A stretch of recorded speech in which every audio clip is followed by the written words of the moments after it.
Blast off, let's talk about the Austrian Grand Prix, baby!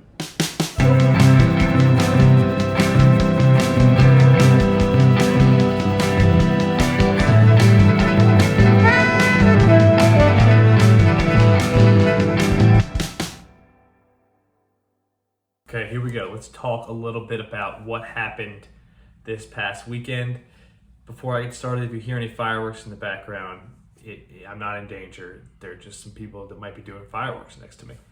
Anyways, let's start with qualifying. On Friday, we had clear skies. All was good. Those doing well in qualifying on Friday, we had Max Verstappen obviously doing well. He qualified in first place. We had both Ferraris doing well, qualifying second and third.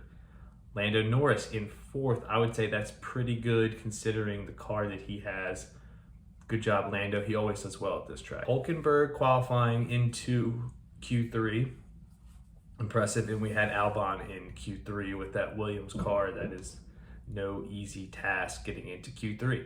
Now, some people that did not do well, we had Perez, who just couldn't seem to keep the car within track limits. He qualified 15th because he kept having lap times deleted. And George did not make it to Q3. He was out in Q2. So two dudes that could have done better there. That's kind of a summary of qualifying. Nothing super exciting at all happening. Now we move on to our sprint shootout, which was the qualifying on Saturday for the sprint race. That was also on Saturday. Again, people doing well. We had both Red Bulls doing well. We had Max qualifying in first. We had Perez qualifying in second. They did well. Lando again does well. He qualifies third, and Hulkenberg actually qualifies in fourth. So they all did well. People not doing well were the Mercedes. Lewis qualified 18th in the sprint shootout. Yikes. And George qualified 15th. He made it to the shootout too, but his car never made it out of the garage. So the Mercedes had a tough time in the sprint shootout. Now we go over to the sprint race, which was a couple hours after the sprint shootout happened. Red Bulls did great. 1-2. George making up a lot of ground. I don't know if you all watched it, but there was a little bit of drama on the sprint with some rain. George Russell gambles. He pits early to put on some soft tires while everyone else was on intermediates. Ends up whipping his way from 15th up to 8th place. So he scores a point. Only the top 8 drivers got a point. Good job to George there. People that did not do well, Leclerc dropped down to 12th place, and Lando, after starting so well, in 3rd place, he falls down and gets 9th, doesn't score any points. Bummer. Now, move on to the race. Again, we're back to the starting positions we had from qualifying on Friday. People doing well. Max won. Obviously, he did great. Leclerc did well, 2nd place. Sergio does a great job coming back from 15th place, makes it all the way to 3rd. He did well. Lando does well, finishes 4th. Both of the Williams cars do a great job. Albon, he gets in 11th. Sarge makes it up to 13th. Best finish he's done all day. We'll get into that a little bit later. Now, who did a bad job? We had both of the Mercedes just struggling in 7th and 8th place. Just couldn't seem to put it together. Tough weekend for the Mercs.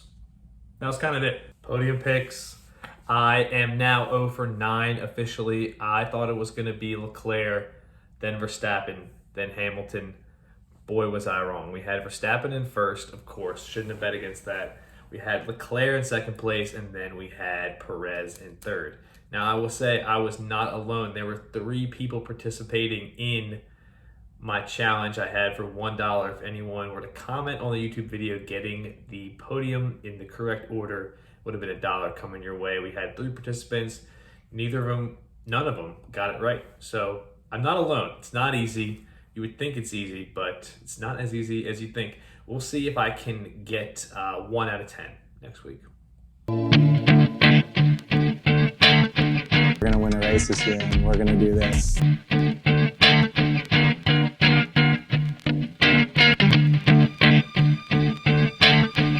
Ice cream's my way back home, I guess you can say. All right, here we go. Time for the Sarge report. Our dude did an awesome job on the 4th of July weekend. True American. Starting with qualifying, he qualified 18th. Not great. Then we went to the sprint day on Saturday. He qualified in the sprint shootout 20th, last place.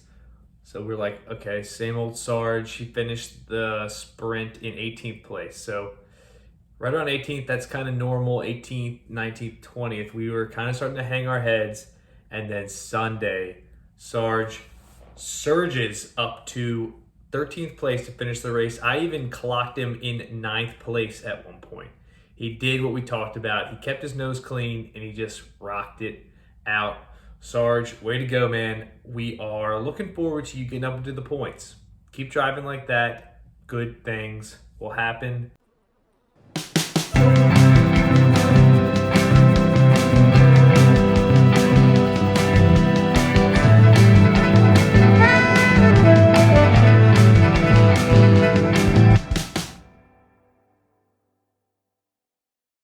Now that leads us into the pointless battle.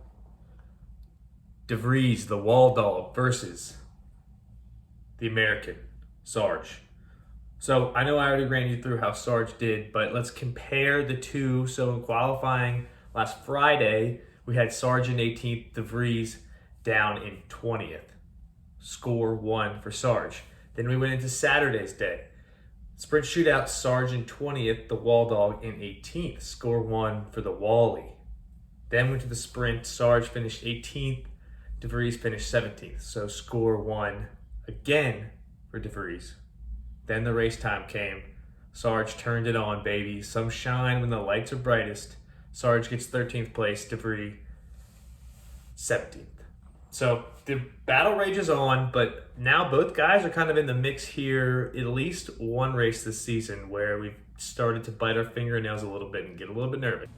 All right, here we are. This is Lenny Bones. I'm here in the content kitchen, cooking up all the best content because we are talking about fantasy for this week. Ascendant 3, the best league in Formula One fantasy. Let's kick things off with the Bones Challenge. Going to go over the results from this week. So we had 5 questions total. We had people come into play this week. We had 3 teams racking up 4 points. So we had for Crappin doing an awesome job. Chow Baby 3 crushing it. And we had the formidable race highlights all racking up 4 points. We had a bunch of teams kind of getting 3 points in the middle of the pack. Some teams getting 2, a couple teams with 1. We had 16 teams Bones challenging up this week, so I like it. People are taking this seriously. We even had the caboose, Turtle in the Hair, in the mix this week. And she's doing well in the Bones Challenge, so that's one thing she's doing very well at. Let's look at the overall standings here. I'll give you a glimpse at maybe the top, the top 8. I think those are the ones who are really in contention right now, starting with Highway to Hell with 16 points, Chow Baby 3, 17 points. Then we got 4 teams in that 18 points range. We got I'll Change This Later doing very well. Where's Danny Ricks doing very well. Stroll Toll Racing, 2-time former champ, doing very well. Gotta Call Gene with 18. Then we move on to the top 2. We got No Mikey No, who seems to be wanting to win everything fantasy related. And we might as well let him be commissioned at this point. He's in 2nd place. Then we got the racing highlights. Legend up in 1st place in the Bones Challenge with 22 points. So that is the team to beat. That's the Bones Challenge for you guys. Good job, everybody. Now let's talk about just overall fantasy talk. Let's talk about how things shook out in the Austrian Grand Prix. This was a sprint race. So a couple teams were smart and they chipped up and it paid off. Let's take a look at our podium this week. We had in 3rd place, taking the 3rd place trophy, Stroll Toll, 2-time former champ. 2nd place for Crappin, way to go with a strong team using that 3X. And in 1st place with a whopping 508 points, we had No Mikey No doing very well. So No Mikey No is looking scary. He won the Grand Prix, so let's take a look at our Grand Prix challenge. Remember, the winner, whoever gets the most Grand Prix over the course of the season, is going to get a little cash money. So No Mikey No takes his second Grand Prix of the season in Austria, moving him up into second place in the Grand Prix competition. Now, as a little recap, I'll run through who's won all of them because I know you guys like when I do that. Race highlights, way to go. First win in Bahrain, Reese Bobby in Saudi Arabia did well. The Dirty Maxi V won in Australia. Bones Racing took it in Azerbaijan. Magic Man in Miami. Magic Miami Man. Then we had a tie in Monaco, Washington F1 team, drive fast, turn left. Great tie. Then we went to Spain where Bones Racing got his second win of the season. Then last week we had, or 2 weeks ago, we had Bones Racing and No Mikey No tie in Canada. This week, No Mikey No takes the cake in Austria. So Bones Racing in the lead with 3, No Mikey No with 2, a couple other teams with 1. Now let's shift our focus to the overall competition here. Remember, this is where most of the winnings are going to be made. This is in the overall fantasy competition where the top 3 teams get money. The first place gets the most, second place a little bit less, third place a little bit less than that. So I got the top 10 right here. Big teams to watch for, obviously the top 3, but I want to start in number 10. I'll change this later in the mix. Maxi V somehow is still in the mix in 9th place, but they are on their way down. As you can see with the arrow on the side, they are skidding. Chelsea Supreme in 8th place right now. Then we got a tie for 6th place. 2 dangerous teams for Crappin and Race Highlights. Both tied for 6th, 5th place. Better Call Gene, a little bit of a bump down from last week, but still in the mix by 1 point really. Chow Baby beats I Better Call Gene overall by 1 point. Chow Baby's in 4th. Then in 3rd place, Stroll Toll Racing, our 2-time former champ. Watch out for him. He is right in the mix in 3rd place. Then, Bones Racing. A fall from grace into 2nd place right now. And in 1st place by 8 points, No Mikey No. We're coming for you, No Mikey No. Heavy lies the crown is what they say. So that is what we got for our fantasy standings. Everyone's staying into it, which is exciting. We'll see what happens. There's a lot of races left this season.